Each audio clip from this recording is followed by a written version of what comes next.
friends. Welcome to another adventure with fantastic first grade frogs. I'm thinking about light again today. We've got to finish our book from last time. And we're going to think about what makes a shadow. This book is by Clyde Robert Bulla and illustrated by June Otani. What makes a shadow? What makes a shadow? The sun is shining. It shines on the trees, on the sidewalk. It shines on your house. It shines on you too. When the sun is in front of you, look behind you. You can see your shadow. When you move, your shadow moves. When you run, your shadow runs, but you can never catch it. What makes the shadow? Where does it come from? The sun is very bright. It shines on the house. It shines on the trees. It shines on you. But the sun does not shine through you. Because remember, like we talked about the other day, you are opaque. The light does not shine through you. You're opaque. So you make a shadow. There is a dark place behind you where the sun does not shine. The darkness is your shadow. Look for more shadows. A tree has a shadow. The shade of the tree is the shadow of the tree. A house has a shadow. The sun shines on one side of the house. There is a shadow on the other side. Animals have shadows. So do cars. Because remember, all of these things are opaque. The sun can't shine through them because we block the light. And so we have a shadow. Airplanes have shadows. Watch as an airplane flies over your head. You may see its shadow on the ground. We don't always see that, but sometimes it's fun to watch a shadow of an airplane on the ground. A cloud has a shadow. Sometimes the sky is dark with clouds. The sun cannot shine through them. The shadows of the clouds fall on the earth. The shadows make the day dark. We say, this is a cloudy day. Even on a sunny day, if there are some clouds in the sky and they go across the sun, we get pieces of their shadows on the ground. Some shadows are darker than others. Hold a paper towel so the sun shines on it. The paper towel makes a shadow on the ground. The shadow is not dark because some of the sunlight shines through. So think about all the translucent things that we studied. All the translucent things that let some light come through them. Your shadow would not be as dark. Hold a book so the sun shines on it. The book makes a shadow on the ground. It makes a dark shadow because no sunlight shines through. The book is opaque.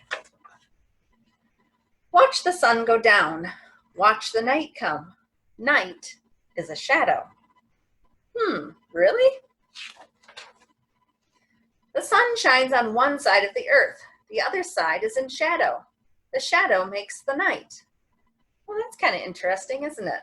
The shadow of the earth is what makes the night. Inside the house at night, you can see more shadows. Hold your hand between a lamp and the wall. You will see the shadow of your hand on the wall. Do you know how to make a big shadow? Hold your hand close to the lamp, but not too close. The light bulb may be hot. The shadow is big because your hand shuts out so much of the light. This makes more darkness on the wall.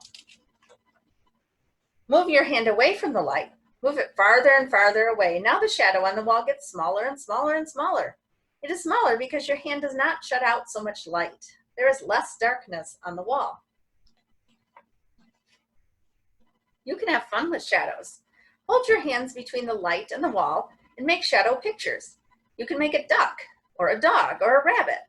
You can make shadow pictures little or big. You can move your hands to make the pictures move. There are other shadow pictures you can make. Here are some.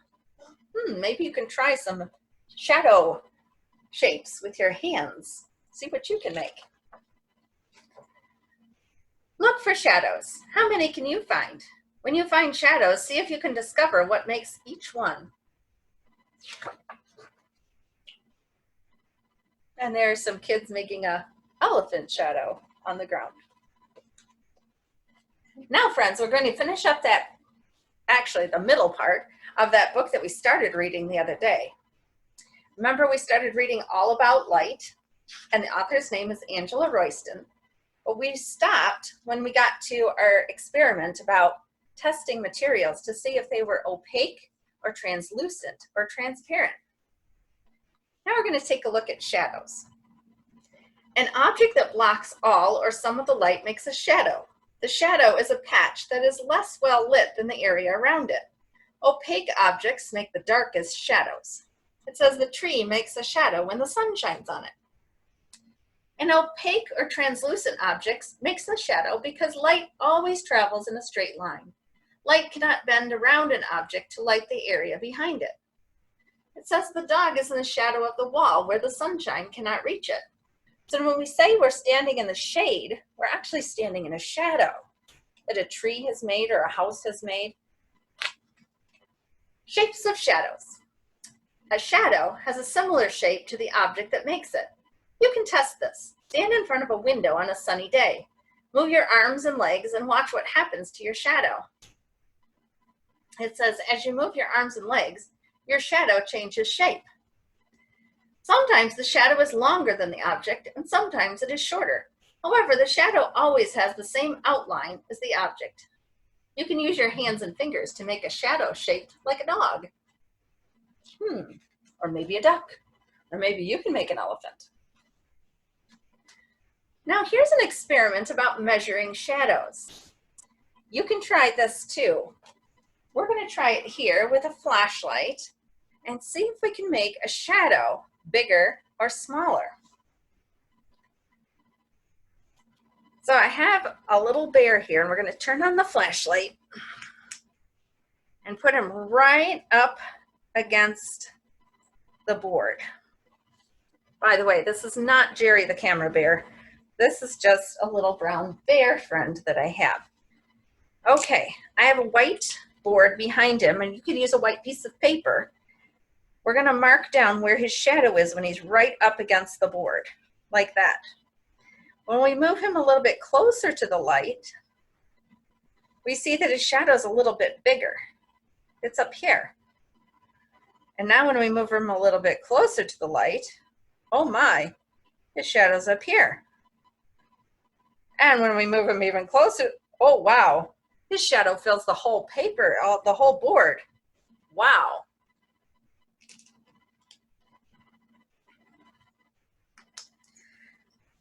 So look at our experiment. When we had our little brown bear friend right up against the paper, we made a mark here. His shadow was only this tall.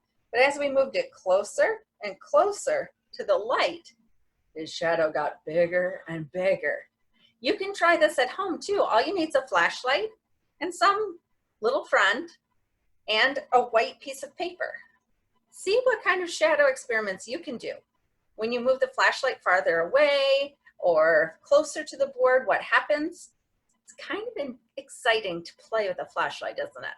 See what you can do with shadows. Now, I have a question for you. If an object doesn't move, can its shadow move?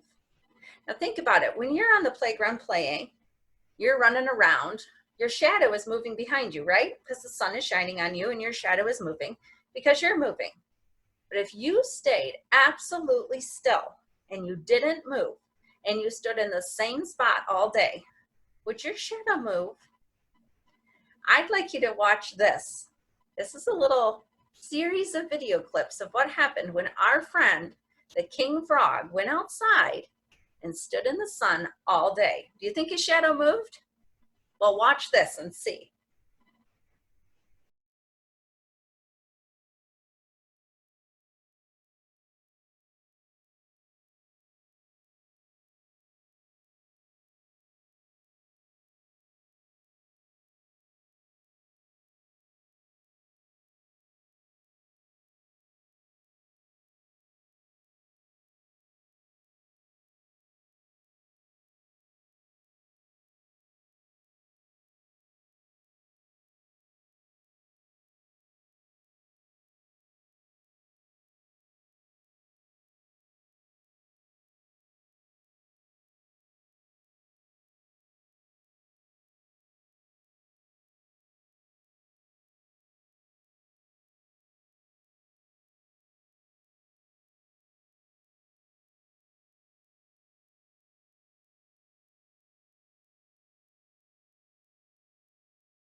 Wasn't that interesting? Now, why did the king frog shadow move?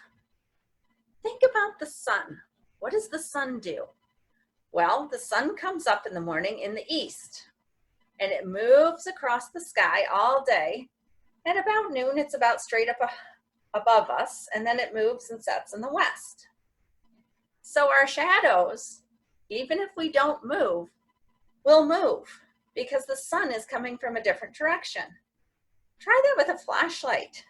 If you put your little bear friend in one spot, shine your flashlight on one side, and then move the flashlight, does your bear friend's shadow move? Can you get a shadow to move? Try it out with a flashlight. See what you can do. Isn't light fun? Especially shadows. It's lots of fun. That's all the time we have for today. All right, brown bears, say bye. Bye.